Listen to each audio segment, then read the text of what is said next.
cycle de formation du prix Diaspora et Développement de la FEDEVACO pour cette capsule numéro 12 du bloc 2 intitulé Outils, cercle de responsabilité, partenaires et bénéficiaires.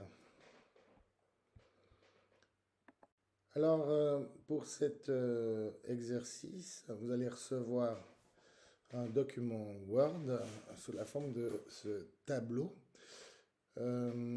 Ce tableau doit permettre en effet de déterminer les différents domaines de gestion de votre entreprise ou organisation.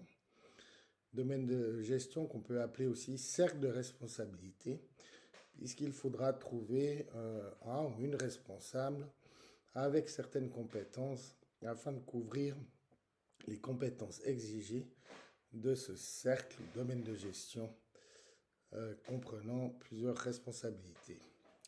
Alors la première démarche à effectuer, c'est d'identifier en effet ces domaines nécessaires en fait à la création, au développement de votre organisation. Il s'agit donc de définir les rubriques dont vous avez quelques exemples ou inspirations pour votre organisation. Donc dans la première colonne de gauche, donc par exemple tout ce qui est administratif, les aspects légaux, par exemple l'établissement de vos statuts, les aspects financiers, les ressources humaines, la politique de recrutement. Vous avez bien sûr aussi pour toute organisation les aspects liés à la communication et à la promotion.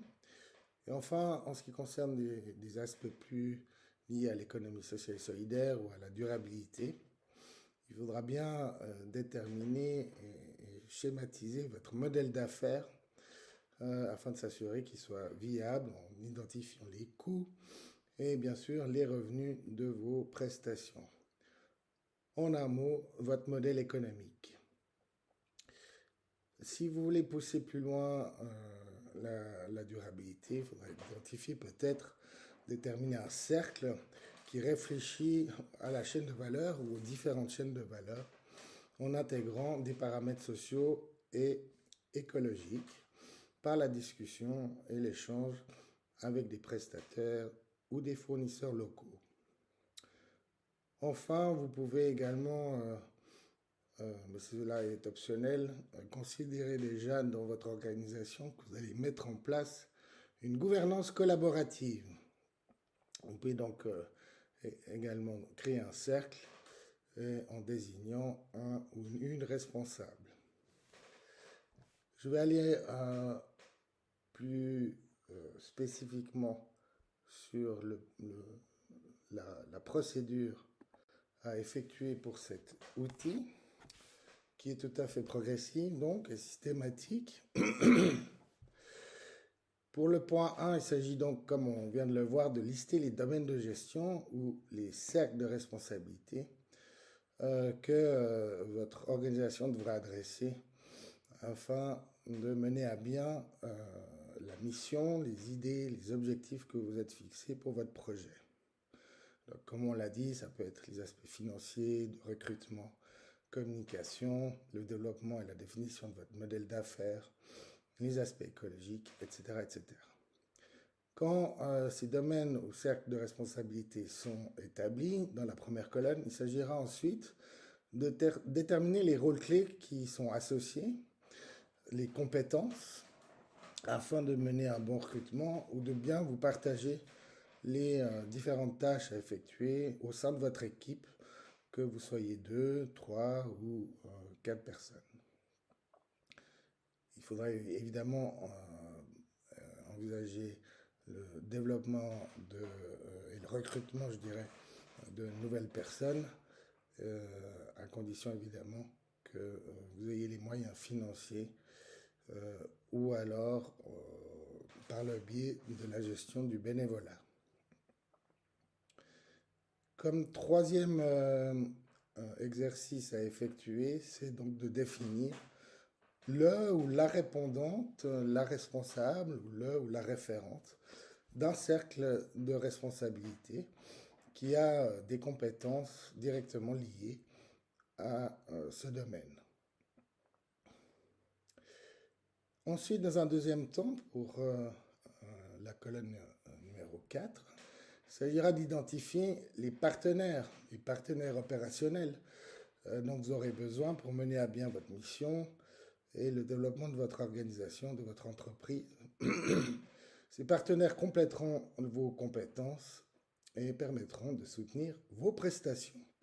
Alors, elles peuvent être de deux types. Des structures qui peut-être s'occupent plutôt de l'intérêt général, comme une association locale, les collectivités publiques concernées, ou encore des acteurs financiers qui financent des programmes de développement ou des projets qui répondent à leurs critères. Et comme autres partenaires, vous avez aussi possiblement des prestataires privés, par exemple des fournisseurs de matières premières ou de biens et services, des producteurs locaux, ainsi que des prestataires techniques comme des prestataires informatiques par exemple.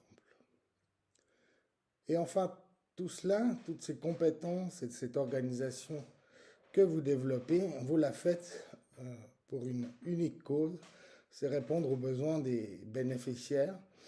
Vous en avez de deux sortes. D'abord les bénéficiaires directs qui peuvent être généralement la population locale, les habitants d'un certain périmètre géographique, ou bien alors des partenaires indirects comme les associations, les structures publiques par lesquelles vous pouvez atteindre ces bénéficiaires. Voilà, donc il s'agit de remplir ce tableau progressivement et d'y définir possiblement les différents rôles, compétences, personnes responsables, partenaires et bénéficiaires. Vous n'allez pas forcément remplir toutes les cases. Il est possible qu'il y ait des cases blanches dans cet exercice. Mais enfin, ça permet d'esquisser un petit peu la gouvernance à la fois interne et externe de votre projet afin d'esquisser une première idée de ce que pourrait ressembler une gouvernance partagée. Voilà pour cet exercice. Je vous souhaite beaucoup de courage dans votre projet. Je vous invite à suivre la capsule numéro 13 qui suit cette capsule appelée Site du partenariat. À bientôt.